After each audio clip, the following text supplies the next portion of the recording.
যার শরীরে ডায়াবেটিস ধরা পড়েছে। এই রোগ থেকে তিনি আর কোনো দিন নিস্তার পাবেন না। নানাভাবে এটিকে নিয়ন্ত্রণে রাখা যায়, কিন্তু এ থেকে স্থায়ী মুক্তি নেই।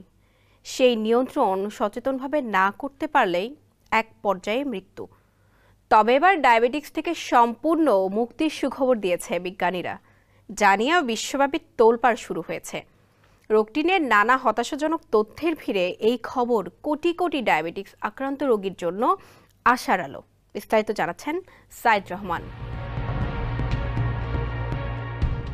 ডায়াবেটিস নিয়ন্ত্রণে রাখতে মানতে হয় নানা নিয়ম, পাল্টে ফেলতে হয় জীবনধারা। কিছুদিন নিয়ম কানুন পালন করলেও একসময় অনেকেই হাল ছেড়ে দেন। তাতে শারীরিক পরিস্থিতি আরও জটিল হয়ে যায়।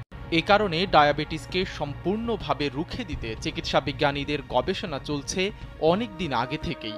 সেই ধারাবাহিকতায় চীনা বিজ্ঞানীদের একটি দল প্রথমবারের মতো সেল থেরাপি ব্যবহার করে ডায়াবেটিস আক্রান্ত ব্যক্তিকে পুরোপুরি সারিয়ে তুলেছেন।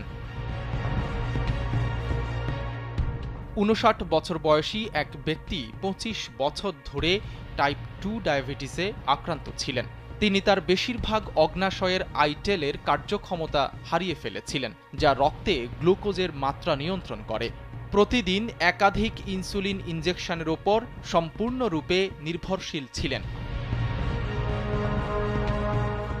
সাংহাই সাংজেং হাসপাতালের একজন শীর্ষস্থানীয় গবেষক ইন হাও জানান, ওই রোগী ২০২১ সালের জুলাই মাসে উদ্বোধনী কোষ প্রতিস্থাপন সেবা পেয়েছিলেন। প্রতিস্থাপনের ১১ সপ্তাহ পর তিনি বাহ্যিকভাবে নেয়া ইনসুলিন ইনজেকশনের প্রয়োজন থেকে মুক্তি পান।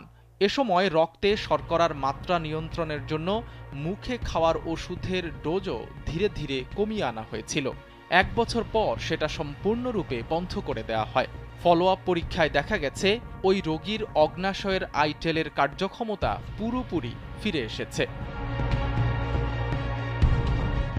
সাংহাই চাংজেং হাসপাতাল চাইনিজ একাডেমি অব সায়েন্সের অধীনে centre for excellence in molecular cell science এবং সাংহাই ভিত্তিক রেঞ্জি হাসপাতালের চিকিৎসক এবং গবেষকদের যৌথভাবে অর্জিত এই সাফল্য গত ৩০ এপ্রিল সেল ডিসকভারি জার্নালে প্রকাশিত হয়েছে।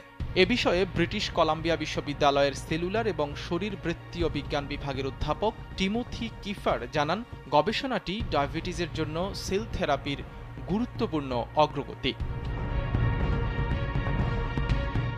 সাইদ রহমান, কালবেলা।